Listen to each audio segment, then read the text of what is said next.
the generation which most of this part of the group belongs to, that was very, very common, right? To write and mail. And it was beautiful to open the mailbox and receive postcards or letters. Now,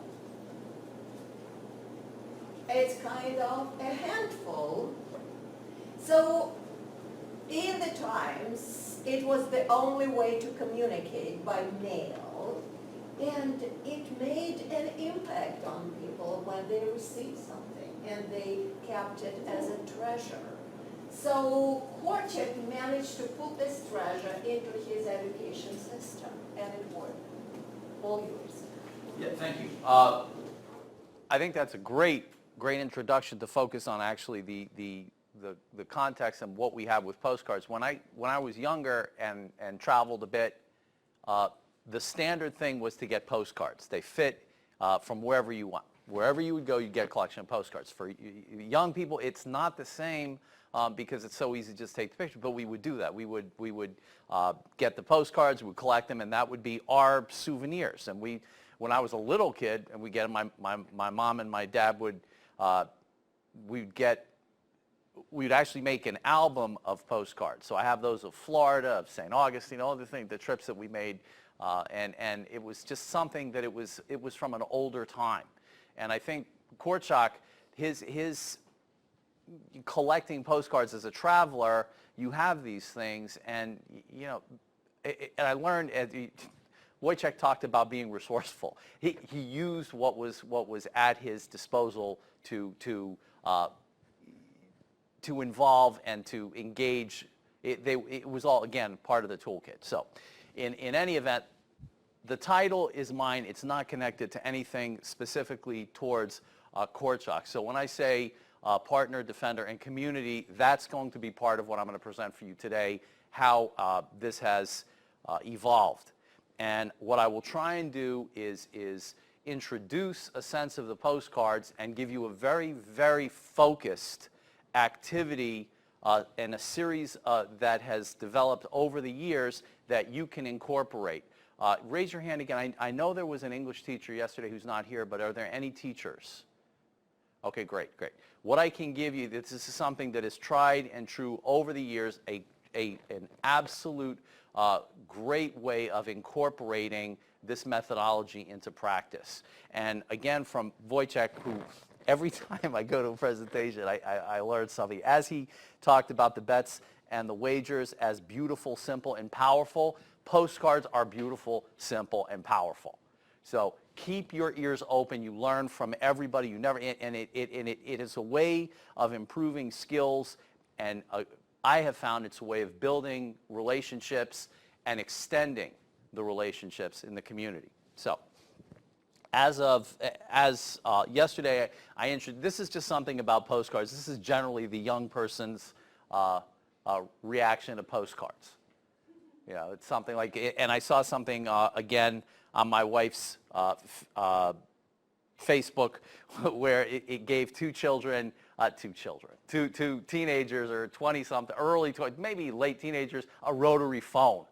And they said, try and use this. And if you can find this on the internet, find it. It's worth watching how long it takes them to figure out what it is and what you do with it. So that's the same sort of thing with postcards. However, they're still somewhat in our it's passed along. We still have a sense of it. So my introduction to Korczak, as I said yesterday, was about 10 years ago, involving this international shared reading program, or at the time, it was the International Book Sharing Project. And it was connected with Korczak. And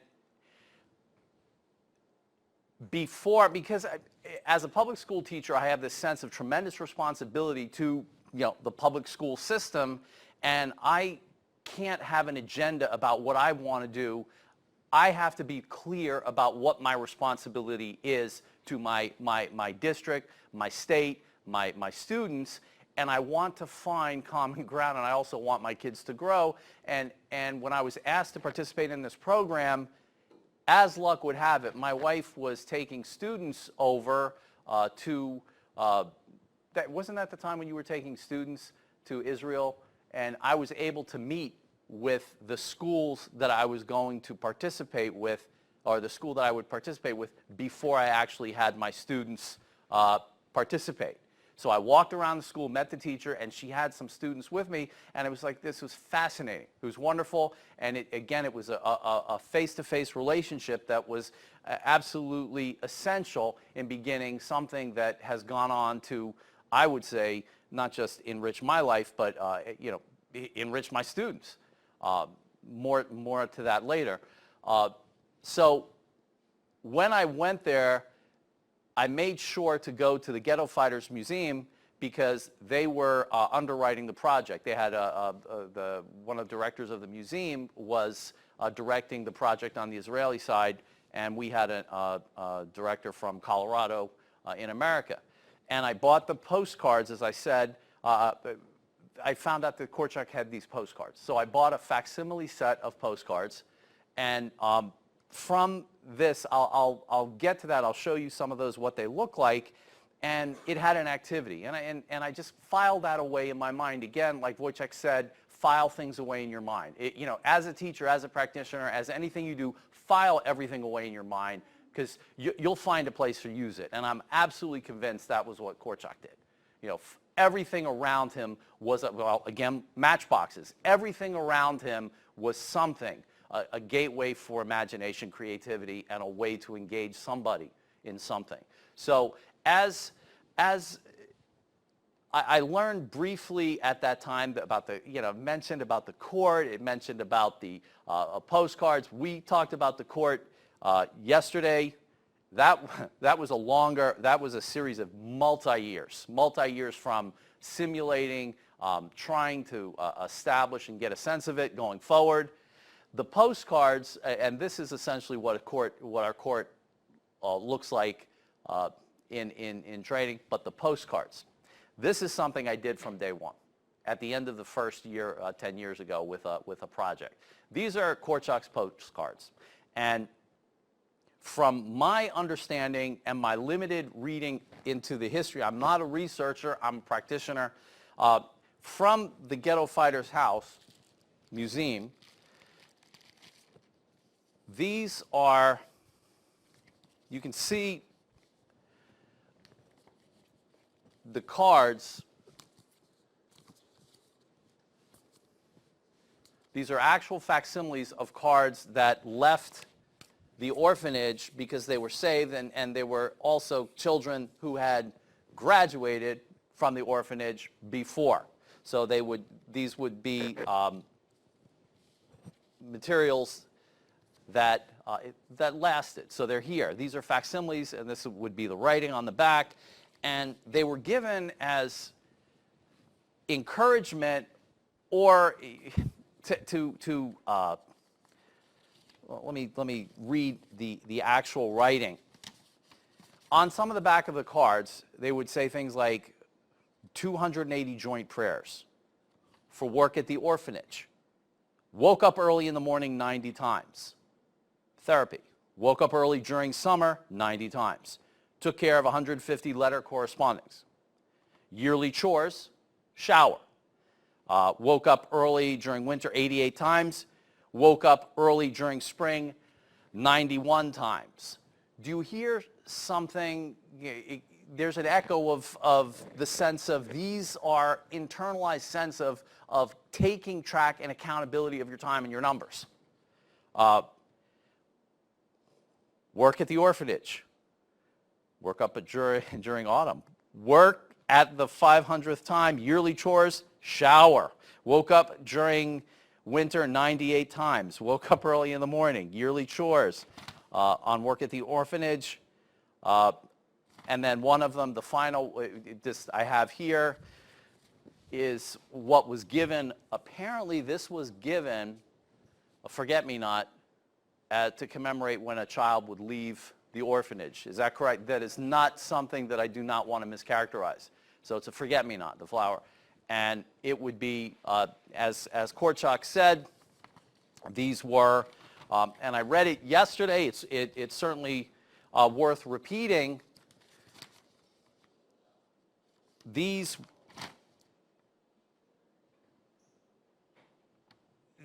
are, they're souvenirs, and some will lose them on life's road. Some will treasure them. It's this idea that, sometimes it's one of those things that you treasure, and it's one of those things that you keep. So I'll leave these out a little bit so you can take a look at them. And right away, that stuck with me as something that was incredibly powerful, because I have postcards. How many of you who have postcards kept postcards that you received? Right. They're simple. They automatically, legally, there's this idea of evidence. When you see something, you read it, it can refresh your memory, and you're able to read things because it will refresh your memory. A postcard's like a smell. A smell can take you back. A sense can take you back to a time in your life, and automatically it overpowers you. And that's a connection. And right away I figured, at the end of my project, it was a year-long project. I wanted it to be a year-long project. I don't like projects that, if it's important, I want to develop it. Now, I'm an English language arts teacher, so I teach a lot of things that I'm required to teach. Grammar, writing, nonfiction, fiction. And in addition to what the kids do, I have this book sharing project where they interact, and I spread it out over time, because I figured that the historical context is terribly important, but there's also the personal context. So I don't overvalue one to the other, and they're young children. They don't need to dwell in horror, but they need to understand where they can connect.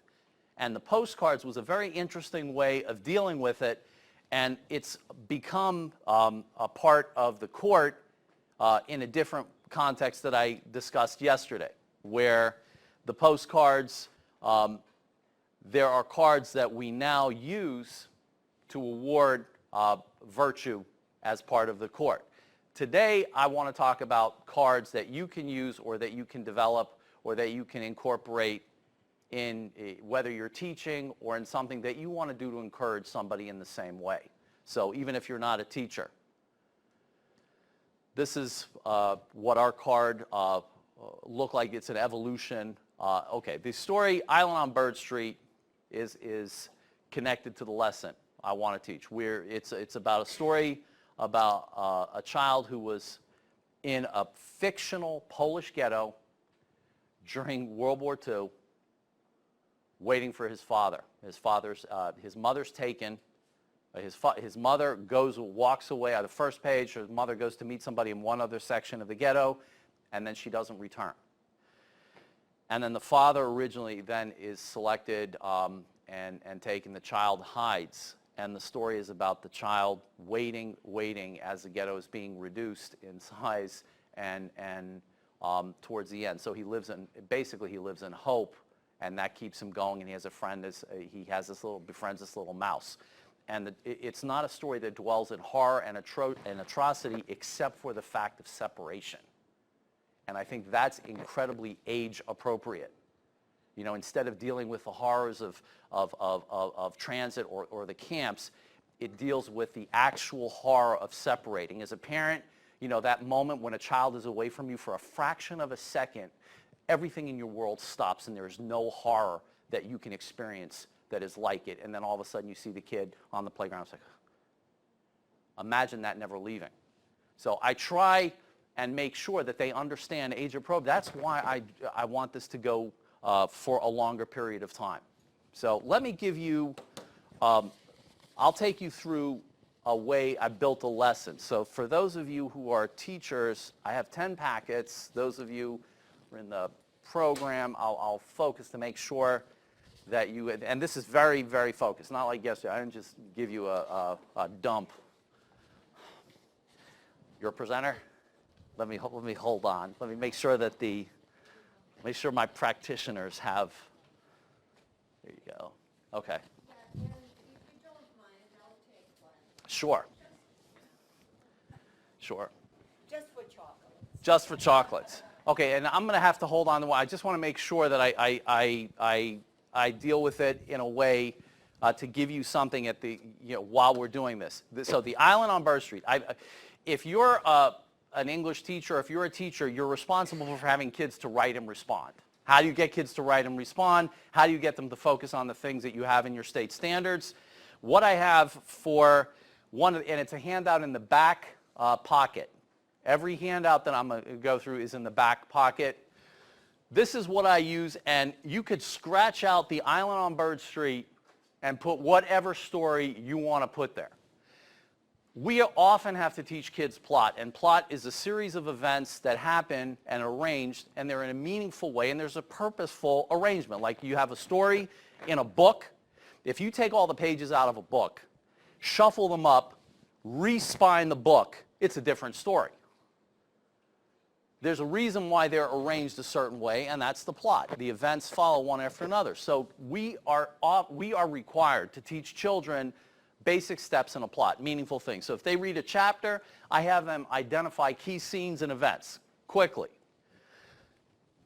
This side, what I like them to do is put something in here that's a picture, a symbol. I always want three-dimensional stuff, and I'll get to that towards the end when I show you how it's evolved.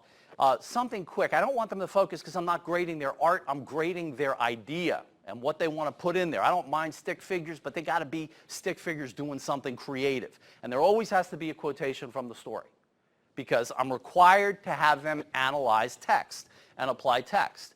There's a reason why I made that box that size. What size does that box look like?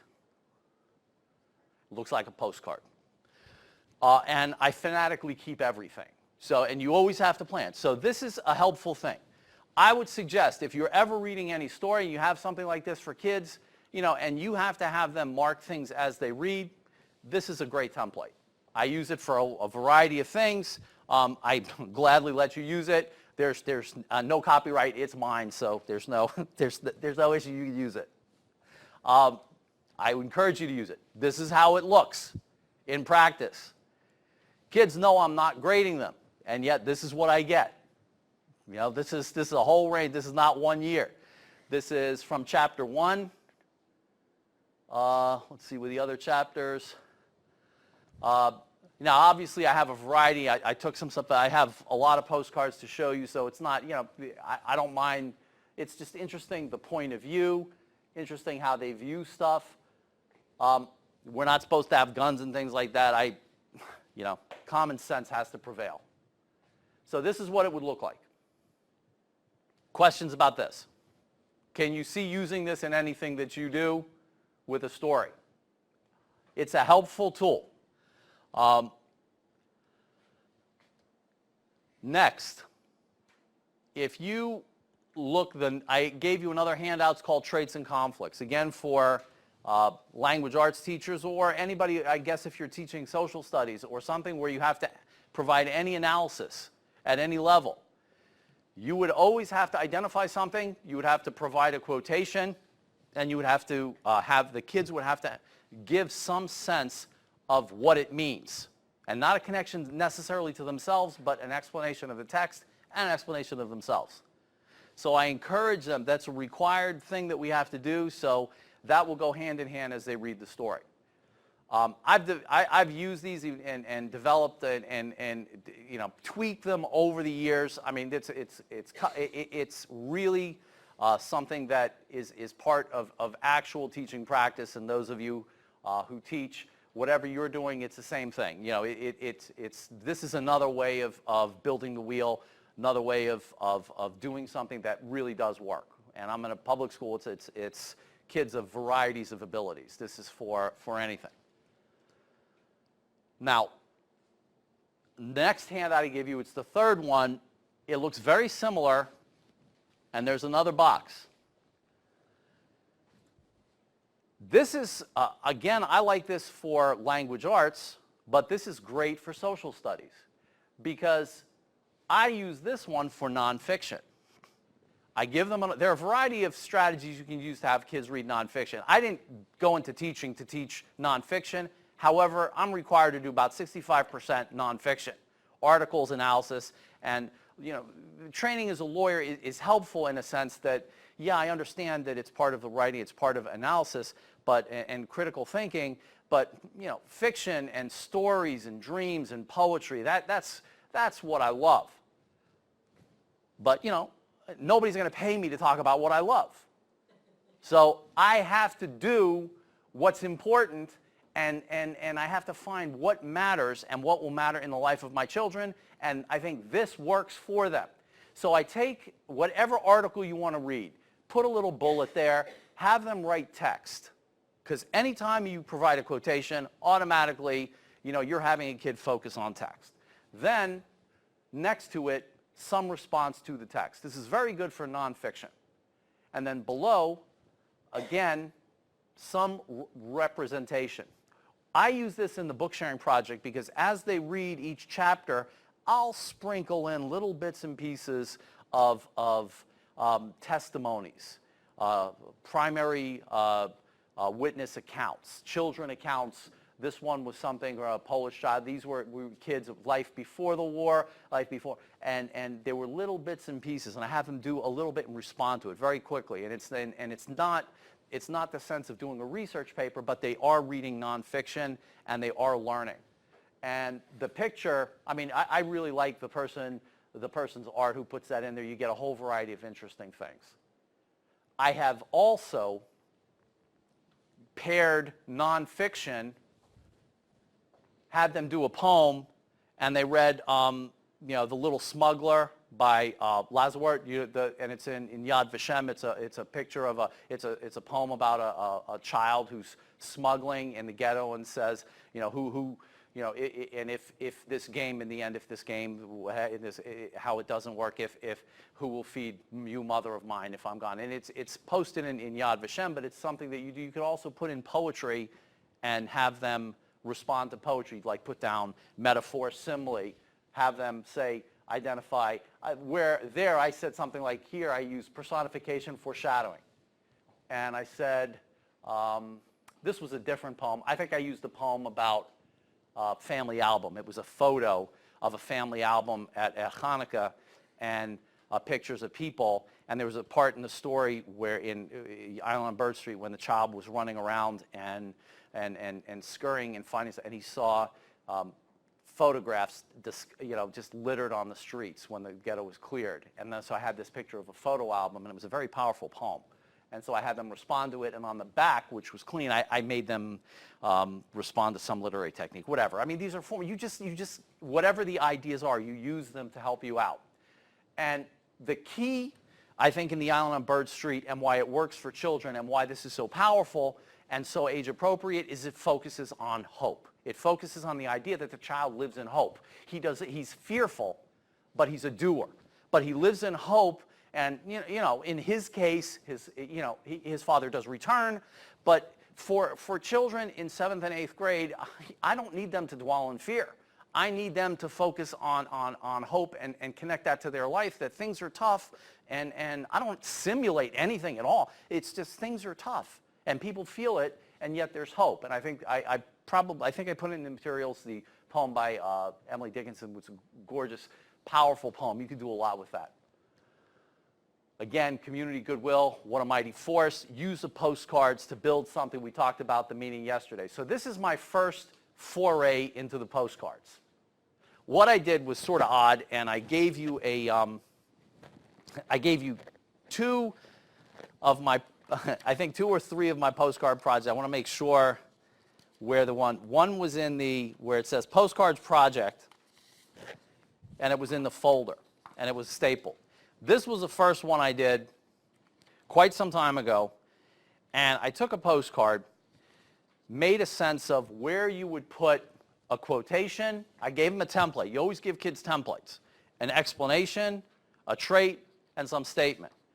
And in the back in this packet, again, what I said about was very important. When you do something, look at your school. Look at your school culture. Look at what people value in your school community because you want to build on it. We were really focusing on giving the kids a planner that had bullying prevention strategies in it, in the back. So what I did was I took the bully prevention strategies from a program that we did, Olveus Bullying Prevention, we did that during that time, and I made that part of the assignment. So at the end of the period, of the period of the book, the final thing, they had to find these match examples of these traits and these qualities and these bully prevention strategies in the text and mark them and find somebody to celebrate who showed that and connected to the text. The other thing that I did, which was sort of odd, and I've since changed what I did, I had the kids collect postcards. They collected 200 postcards. Why would I have them collect 200 postcards? Random number, we dwell in numbers. Why 200?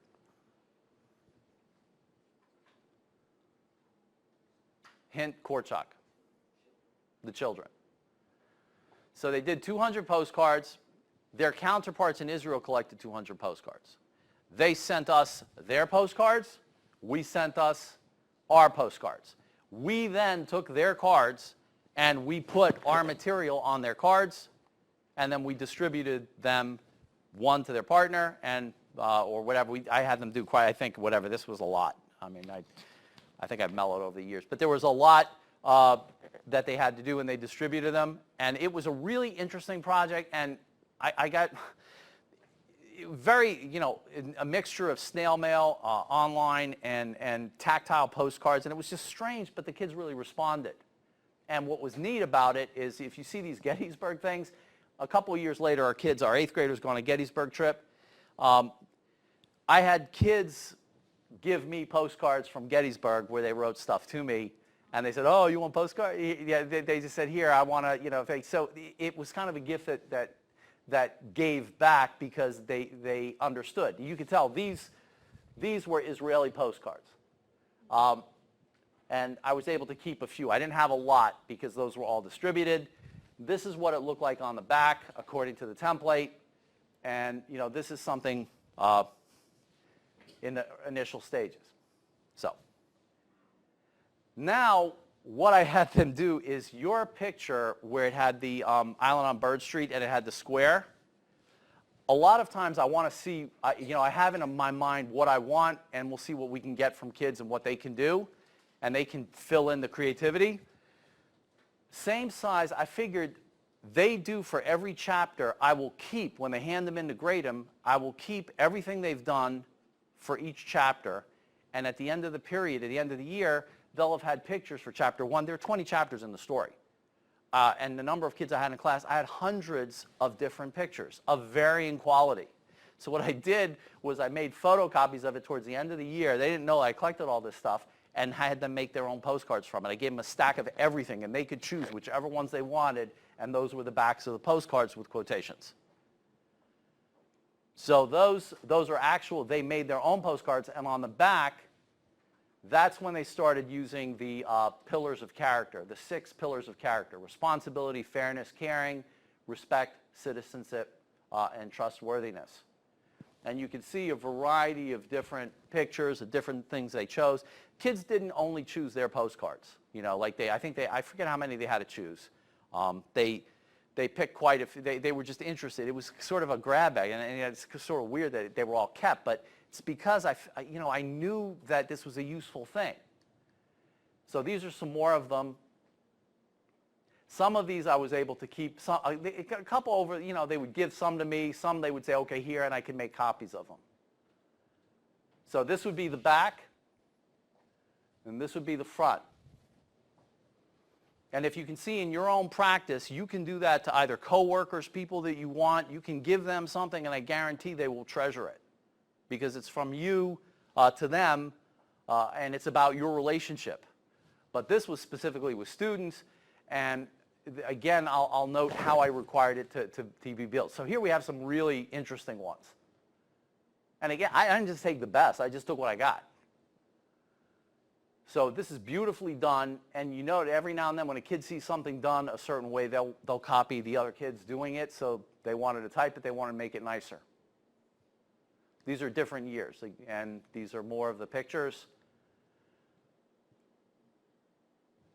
And I let them also choose some other things that they wanted. Compassion, it was and I don't think tolerance was one of the pillars of character, although it probably should be, because I think to me, tolerance, that's the answer pretty much to everything. Then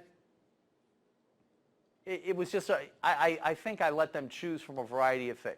So here, now we're moving into the lesson in the actual, if you look at the packet where it has the postcard picture. This is a signature, what I would call, if you look through, it's a signature, a collection at the end of a unit. So the Island on Bird Street, the Scar, and a story, Roll of Thunder, Hear My Cry. Does anybody know the story Roll of Thunder, Hear My Cry? Roll of Thunder, Hear My Cry is a novel about the Mississippis in 1930 during in the Jim Crow South.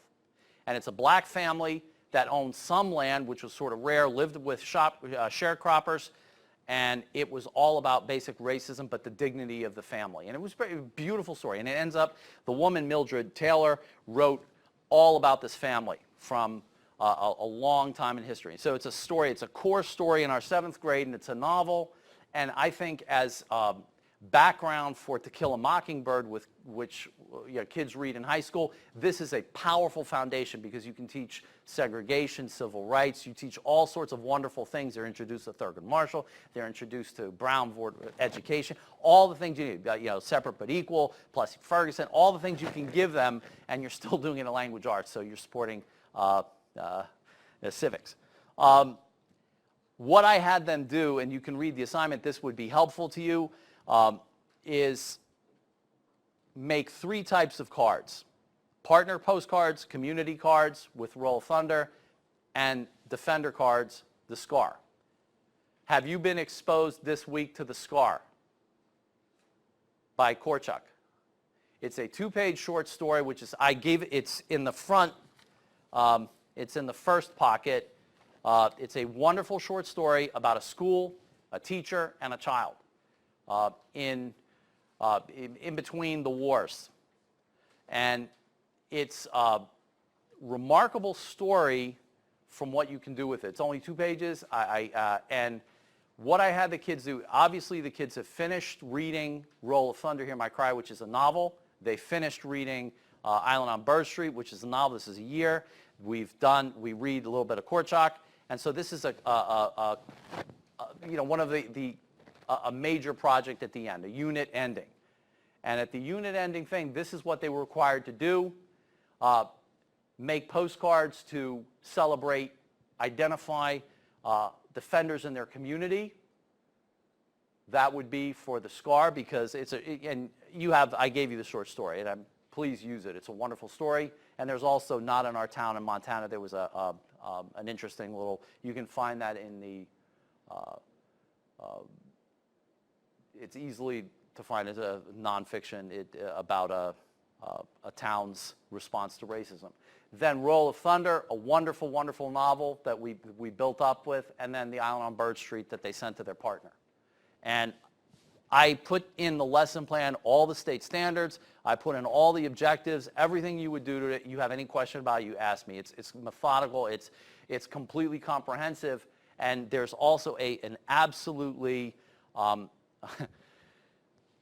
overly done template to make these. So you can see how they're done. And I even gave you, to show you I just found a postcard the same size as the one on the sheet that I gave you. I just copied on the internet, and I made this. And then I have the kids just glue them on, and they make their cards. And they show up. I have plenty of the copies to show you, so it lasts. Now, this is what I got. And based on the rubric, I didn't let them do 2-dimensional art. I made sure I wrote down specifically what you were required to do. With students, you have to tell them, no matter how bright they are, you have to tell them what they're required to do, because they will say, what do I need to get an A?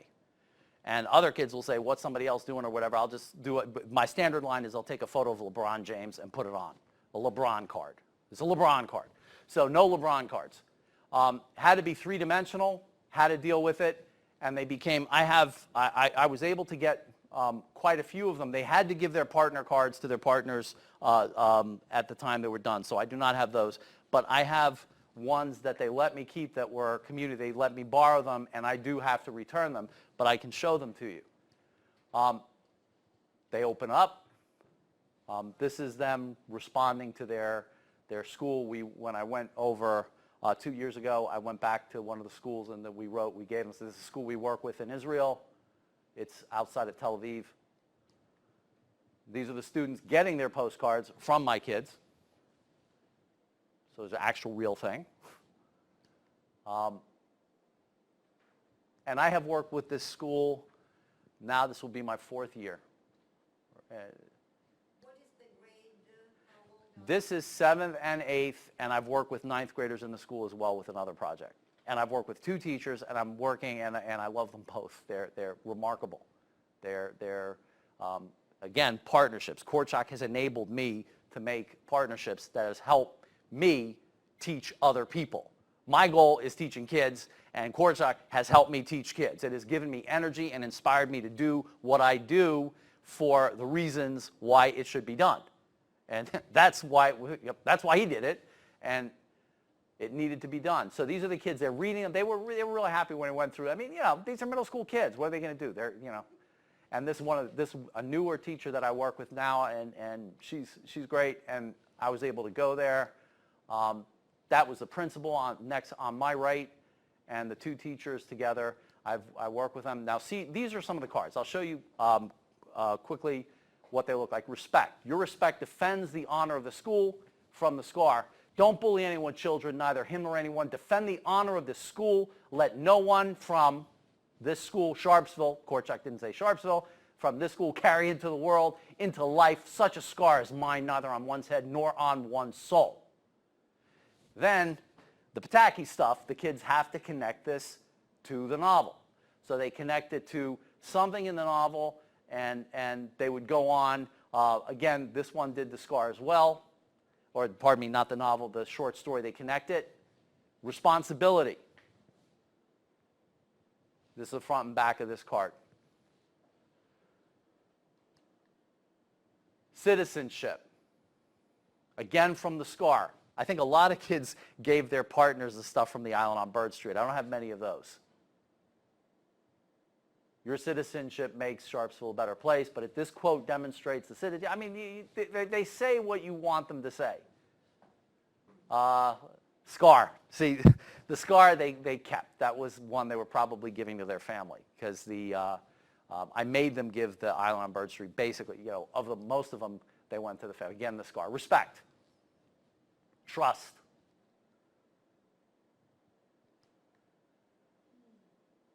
Responsibility. He got one for Roll of Thunder.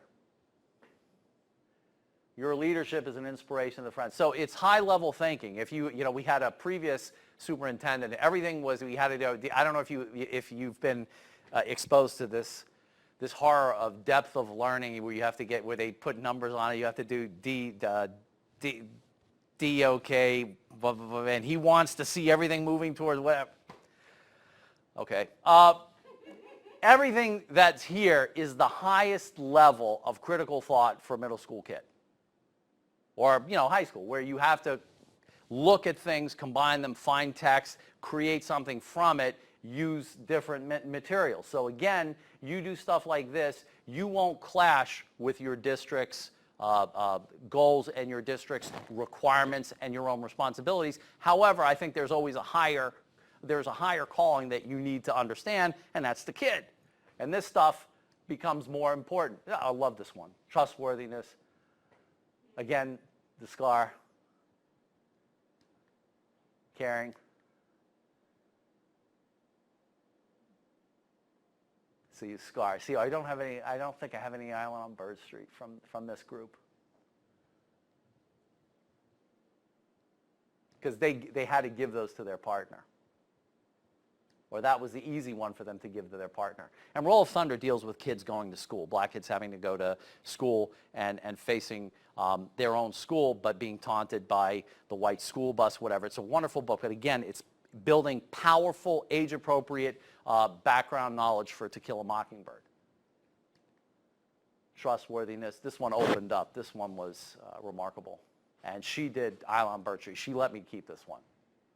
I mean, keep it. She let me use it. I've used it a couple of times. I love this one. Citizenship, Roll of Thunder. Some kids really respond to art. And again, when you prepare them with your boxes and the things, nothing that you're asking them to do is new.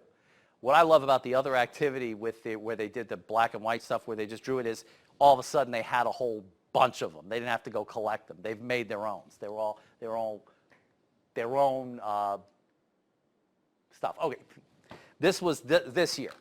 This year I had a 7th grade class, very, very difficult class, very not prepared, we had the challenge. We're facing challenges everybody has. So this was the final project in the Island on Bird Street, and it's where you look at a wall. Imagine a wall separating the ghetto from the Polish side, and it created 2 separate worlds.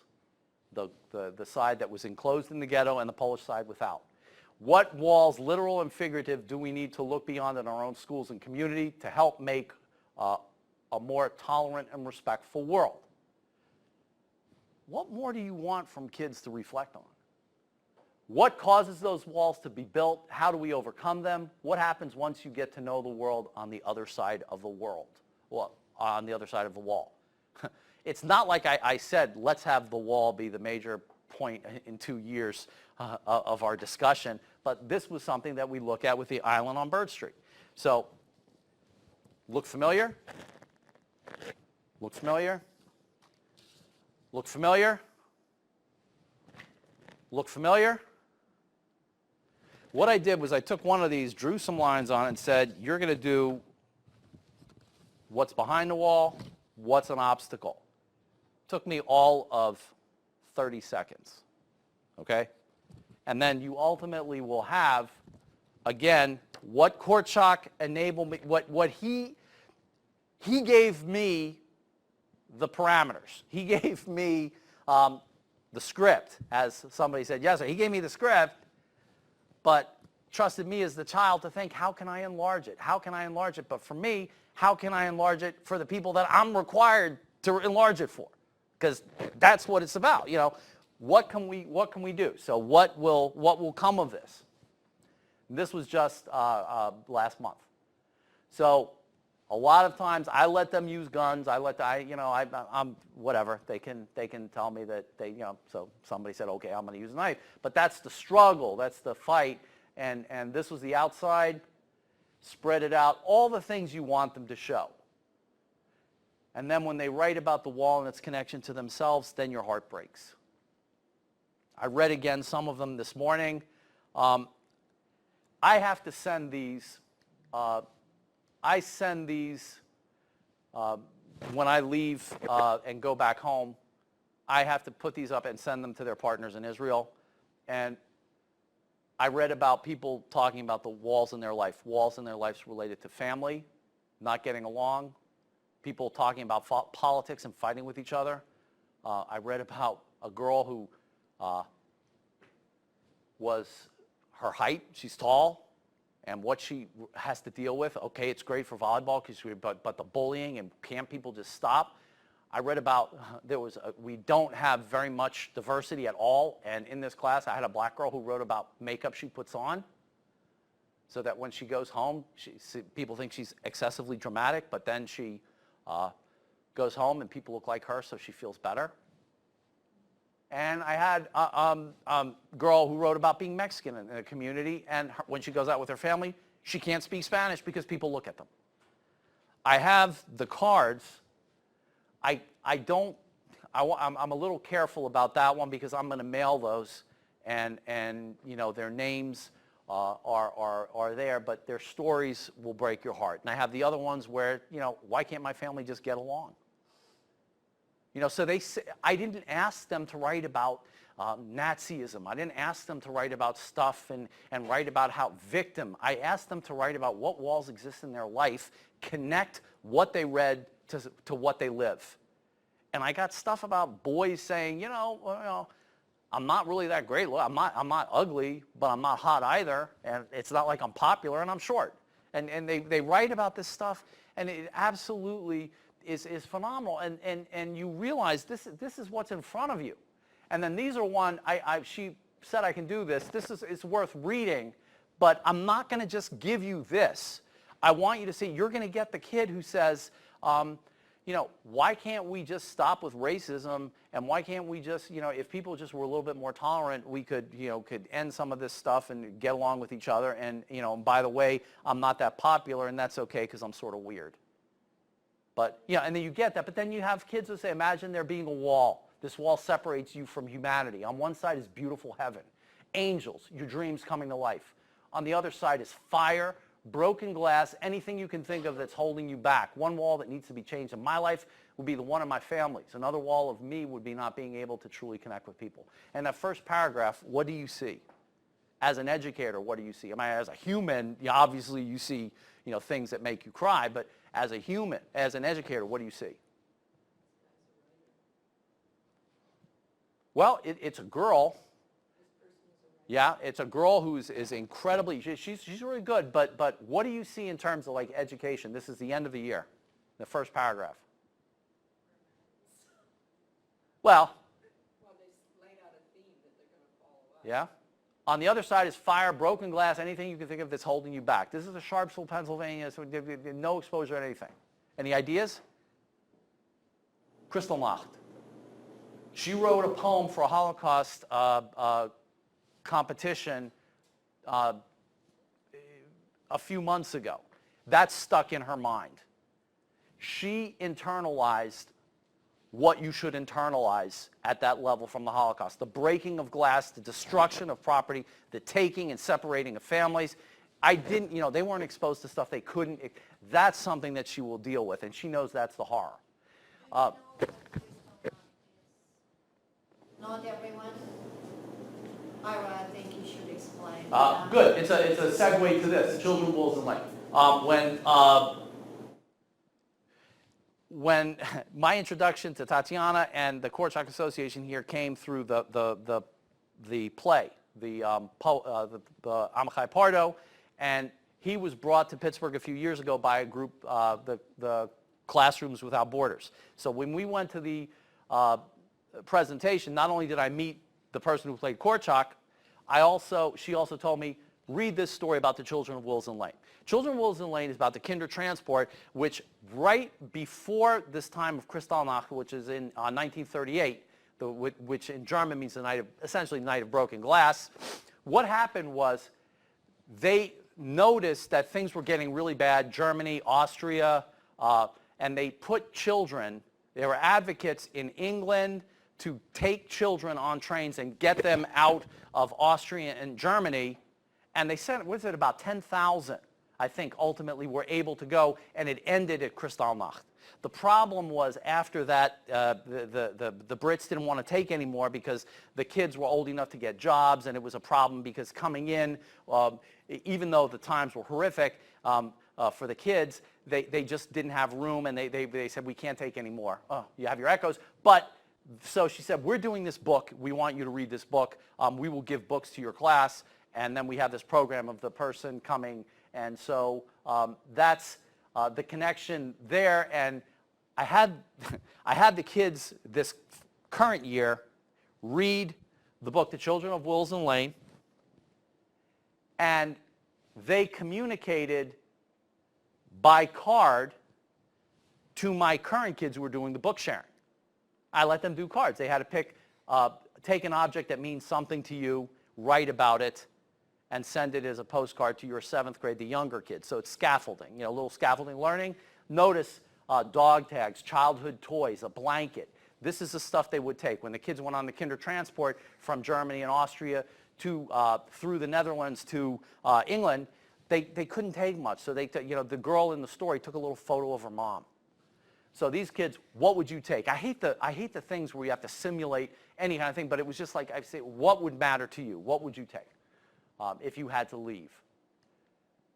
And then you would see some have religious symbol, things that matter from religion, things that matter from. When you read about them, they were just unbelievable. even shoes to show that they like to run. And this is what the class who had already done book sharing, this is how they wrote. So if you see growth as a teacher, this is growth. Extensions, and this is why I want you to incorporate postcards in some way. These are extensions. My current class that didn't do postcards, they got a group of greeting cards. My mom gave me, she collected greeting cards over the years, and she said, you can use these. So it came from hundreds of them. So, oh, okay, I'll use them. Use what you have. So what I did was,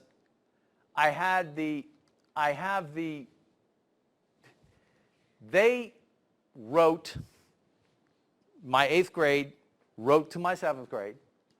My 7th grade had the cards, and this is my 7th grade that wrote back to my 8th grade.